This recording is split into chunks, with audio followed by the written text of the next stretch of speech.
I'm a corporate recruiter. I'm going to react to the Primagen. I hope I'm pronouncing that right. State of the market for junior developers. The junior market is really bad right now for developers. Yes. Yes, it is. It absolutely is. Um, I have a I know this was 7 months ago, but it's still accurate. theory as to why I think it's bad, and it may be incorrect, but here's my general theory: is that right now we have a bunch of people that don't that are very excited about changing their life, right? And so this is a really positive thing, right? And tech is one of the few fields in which anybody with willpower can enter. I disagree with that. I think there's a lot of fields where you can enter with willpower. Uh, I don't think tech is one of the few. I think a lot of places are. Um, I mean, like you could do it with nursing, and there's a lot of other ones. So Which is also an incredible thing, right? Like, imagine the fact that we get to just, like, if you want it bad enough, you get it. That just does not exist in a lot of fields. But I one of the hard parts is okay. that right now, a lot of people are all trying to get in. And so you have this whole problem, which is how do you stand out? How do you look different than everybody else? And that's really, really difficult. And I know there's a lot of disenfranchised people. There's a lot of people that just Yeah. come in and all they have is like, hey, I'm good at React. I know how to use Tailwind. And they're like, oh, okay. Next, what do you do? I'm good at React. I use Tailwind. Okay, okay. Next, what do you do? I have a portfolio. I use React and Tailwind. Oh, okay, cool, cool. And next person. It's just like, it's like this wheel. Kind of honestly, people keep trying to stand out so much that they don't put those skills in, and it's hard to find them as a recruiter. So it's almost the reverse of that so far. But the fact of there is a lot of people is correct. The market is bad because there is a bad market is simply uh cool. Good job, Lee. Completely forgot the word for it. It's like a completely forgot the word for what I was going to say. It is a bad market is specifically supply and demand. That there is a oversupply of developers in IT, and sorry, there is a demand for jobs. There are more people demanding jobs, which are the candidates, and the supply, which is the actual jobs, are very low. And that is usually the case of a bad market in any industry is the supply of jobs does not meet the demand for those jobs. And IT in particular in tech, it crashed around late 2022. Of the same person coming in over and over and over again, and I think it's really going to be it's going to be exceptionally difficult for anybody to find a job in this market. And I genuinely He is correct about that. It is very difficult to find a job. And this was 7 months ago, and it's still largely accurate. It's getting better, but better is not good. feel so dang bad for this. I'll stand out with my weather app. Exactly. It's just like, dude, you and everybody else is coming with the exact same thing and presenting it as if you're different, but you're all building the same thing. And I truly think Annie said this thing the best. This right here. You took a JavaScript bootcamp, made a few basic web apps, just like the tutorial showed you, and now you're getting in, let's see, and now you're writing engineer in your bio. You feel like an imposter because you are one, brother. There's people that look at that as gatekeeping and all these negative things, but Hey, look, I'm gonna say this out. I know how people get jobs. I know the market. I'm not an engineer. I think people writing code are like magic. I see them do their little codes, and it's like magic. So I don't know if that is the case on the skills level. I do know that in order of operations, companies very much prefer somebody with a BS over a boot camp. Sorry, a bachelor's over a boot camp. My dyslexia is yeah today. So a bachelor's over a boot camp and experience over junior. So if your only experience is being in a boot camp, you are going to have a tougher time because there are people with CS degrees that are going to be looked at more favorably. I just like take a step back and really think about what she is saying. Like, you haven't done anything yet. How are you going to get a job when you literally are the same as everybody else? Like, you got to become that engineer you say you are. You know what I mean? Like, I know it's harsh. There's nicer ways to say things, but hell, this is Twitter. This is Twitter. And so it's just like, yeah, if that's what you've done, then I hate to break it to you, everybody else has done that. So what's the next thing? Again, this is why we have this huge open source problem with people coming in and making these crappy PRs because what are they told? You need to stand out. Well, what's one way to stand out? Oh man, I just want to stop something here real quick. People say you need to stand out a lot, and that is true. The issue is people assume that your resume has to stand out, and that is not correct. You show that you stand out in the interview. Your resume should be like a form. If you try to make your resume stand out, it's going to be a bad resume. That's almost every resume I've seen that is terrible is because someone tried to make it stand out in some way. Your interview is where you stand out. That is the part where you stand out. And standing out, I think, also has gotten a lot of misinformation because different companies are going to want different things. Like, yeah, you may have both done React and made your space whatever document. I'm not an engineer, but how you worked with your teammates, how you talk to the manager, how you solve the problem, and how you think you can solve problems you don't know how to solve yet. So, like your creativity will make you stand out from others as well. So it's not just like skills are important. Like you need React and Java and JavaScript and et cetera, et cetera. I swear I've done IT recruiting before, but it's not the only thing that's going to differentiate yourself.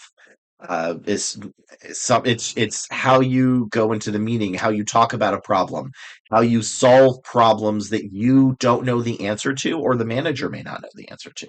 So everybody celebrates open source, and here we are. We've created perverse incentives. Sometimes the nice way to say it is to say it bluntly. It is. It's dude. I mean, it is true because sometimes it's just way easier to be like, this is the problem. And so it's like, I don't want people making crappy PRs to open source. I don't want people to feel bad because they just know JavaScript and they've been through a boot camp. But know the reality and then defeat the reality. And if that's like too hard for you, I might steal that phrase. I like know the reality to defeat the reality. That's a fire line. if that feels impossible, like I don't think dev is for you because dev is a lifelong willingness to experience time and time again being defeated by something. And for you I feel like that's a lot of industries though, but it is clear this man has passion about his industry, which I can respect. to take the defeat and make it into success, like that is what dev is. And there'll become times where you'll fall into roles where you can move faster and things are easier. It's never like permanent awful, right? In fact, it gets even more and more fun as time goes on because the defeats are bigger picture. The things that you build are bigger. And the reason why you can build and envision big things is because you first were somebody that had a boot camp title that just did JavaScript and you spent the next year failing to get to something bigger and you can see bigger pictures. Jonathan Blow said, if you think you're not good, you are not. I mean, if you can't. I don't know if that's the case. I've met a lot of people that think they are not good and are just like the best person ever. The ability to recognize your own skill is not necessarily a skill in how skilled you are. Soberly judge yourself. But Absolutely true. I'm going yeah, to you spam this should one more time. soberly Okay, judge yeah. yourself. That is a skill, Let's though. see what you got to say, Judo. Judo, you tend to have some pretty good based takes here. Modest proposal. Yeah, I saw this. I saw this. This is good. Like, you got to remember that most people that are coming out of boot camps are coming in right here, right? And so, like, Is that's that a a? huge portion of the programmers right Oh, now. okay, I get it. That's So the. how do you get out of that? It's effing hard. I'm not saying that things are easy, and I'm not Yeah, trying to he's right. tell you It is like very hard. I'm making no concessions to things being easy, and I will never tell you ever in your lifetime that easy is okay. Your perspective is valid, but any idea how to fix the problem? The thing is you can't fix this problem. Yeah, You yeah. can't fix the problem in the sense that people need quality engineers. You need to become seasoned. It's also how many engineers they need is important too, and that's not really something you can fix.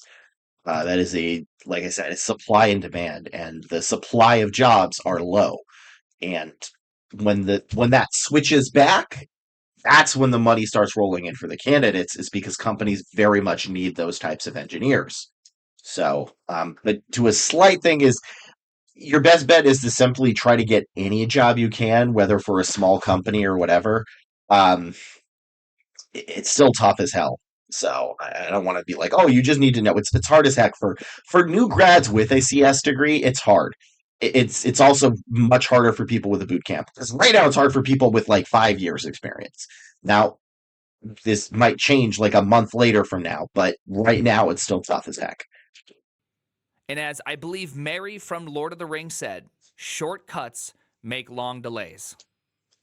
I mean, there's no way to get experience other than time. And that means if you And luck want to get more sometimes. experience, you have to spend more time.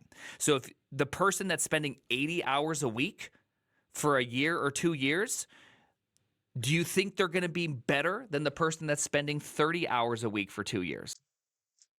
Most likely, but not always. There's definitely cases where somebody is trying less and doing more.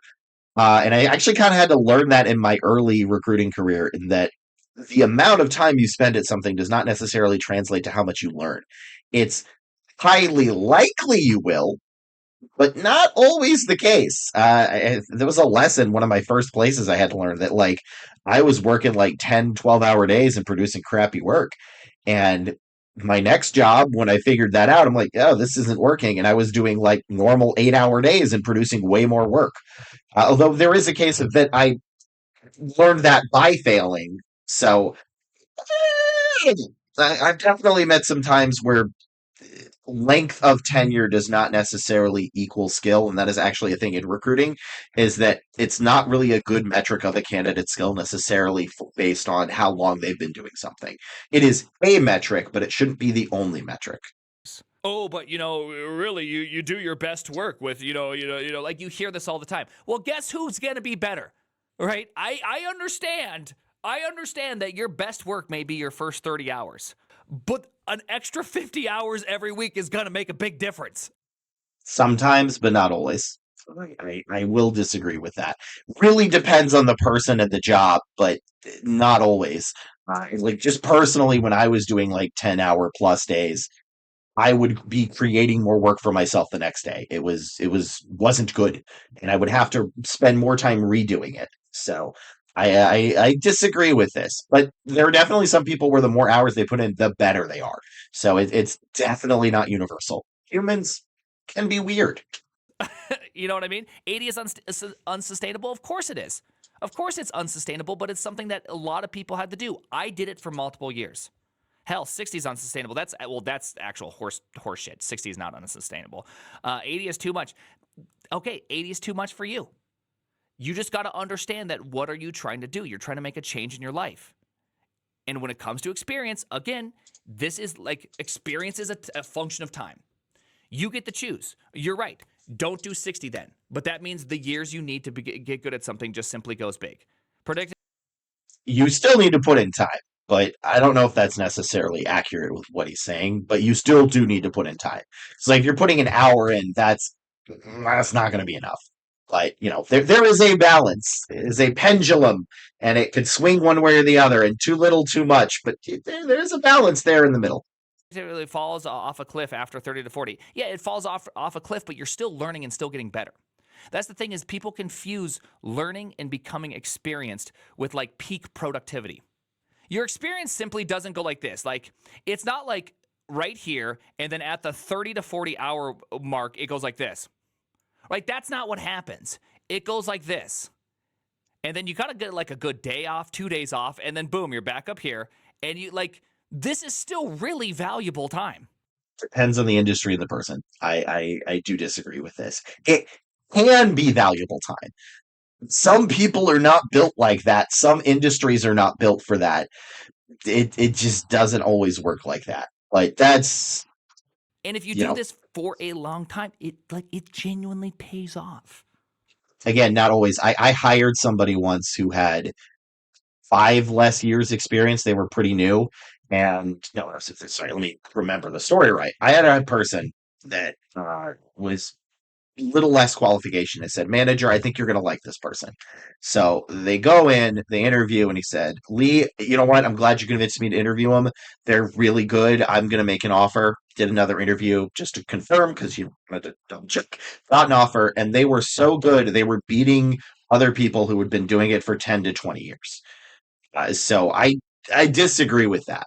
But it is a metric. I just don't think it's the only metric because there is talent and skill in how much you apply to it and how you're using those hours. So I dislike this, but this is kind of not really the recruiting thing. So I'll just shut up for now. And it's not the life I wish anybody had to live. Okay, it's not a great life. There's nothing good about this. But it is still like how else are you going to get 10,000 hours? Real talk. Someone tell me a way to get 10,000 hours faster than doing 10,000 hours. And I would love to take that. Whatever you suggest, if anyone can give Yeah, me a he's, shortcut on he's 10,000 hours, right I will about take that that one usually. immediately. So Like right now. I would I would say watching tutorials. Like really, like if you can give me a shortcut, I'll take it right now. Anyways, the Odin project is sweet. Lucid dreaming coding, talent. I mean, talent does actually okay, that shortcut it. might You are be actually 100% correct. So when people talk about that 10,000 ah, hour thing, what people forget is that that's why people always say hard work beats talent, and it's very very simple. It's because hard work. The problem is you need 10,000 hours, right? This is like what people say makes you a master. Blah blah blah blah blah. It's not technically true, especially in computer science. It's not true. It's more like you need 100,000 hours to be really a master at computer science, and the whole field of software engineering. But regardless of that, hard work means you do 10,000 hours. Talent is simply a multiplier in front of those 10,000 hours. yeah, I agree Now, with that. for I some think this people, is the 12,000 hours.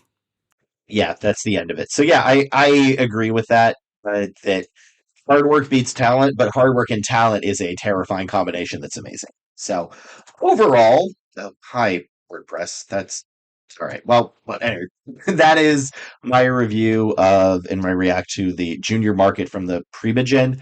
I agree with some of the stuff he says, but the other stuff is not really it's not recruiter related, but yeah. So overall, the market is bad, and this was 7 months ago. It's still bad. But leave a comment below if you liked it, or you have another video you want me to react to. So, headless headhunter out. That was a terrible intro.